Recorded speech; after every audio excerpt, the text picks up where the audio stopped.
കേരളത്തിന്റെ ആദ്യ റെയിൽപാതകളിലൊന്നായ ഷൊർണൂർ-നിലമ്പൂർ പാത വൈദ്യുതീകരിച്ചു. ഡീസൽ എഞ്ചിനുകൾ ചൂളം വിളിച്ചോടിയ നിലമ്പൂരിന്റെ വഴികളിലൂടെ ഇനി ഇലക്ട്രിക് ട്രെയിനുകൾ വേഗതയിൽ സർവീസ് നടത്തും. നിരവധി യാത്രക്കാരുമായി ബുധനാഴ്ച രാവിലെ 10:10 കോട്ടയം-നിലമ്പൂർ ഇന്റർസിറ്റി എക്സ്പ്രസ് ആണ് വൈദ്യുതീകരിച്ച വഴിയിലൂടെ ആദ്യം യാത്ര ആരംഭിച്ചത്.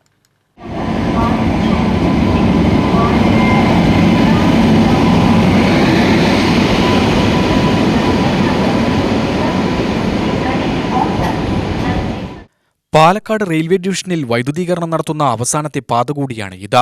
വലിയ 2 ട്രാൻസ്ഫോമറുകളും അനുബന്ധ ഉപകരണങ്ങളും സ്വിച്ചിംഗ് സ്റ്റേഷനും ഓഫീസുമാണ് മേലാറ്റൂരിലുള്ളത്.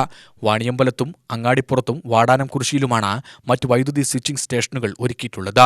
നിലവിൽ 1.35 മണിക്കൂറാണ് നിലമ്പൂരിൽ നിന്ന് ഷൊർണൂരിലേക്ക് ട്രെയിൻ ഓടിയെത്താനുള്ള സമയം.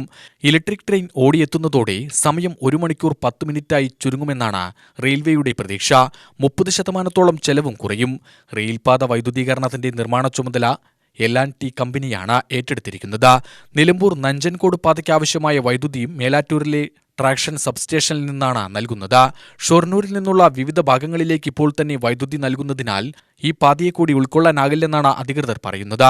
2023 ജനുവരിയിലാണ് വാടാനംകുറിശ്ശി സ്റ്റേഷനിൽ ആദ്യ തൂൺ സ്ഥാപിച്ച് വൈദ്യുതീകരണത്തിന് തുടക്കമിട്ടത്. 66 കിലോമീറ്റർ പാതയിൽ 100 കോടി രൂപയോളം ചെലവിലാണ് വൈദ്യുതീകരണം പൂർത്തിയാക്കിയത്. UTV news, Palakkad.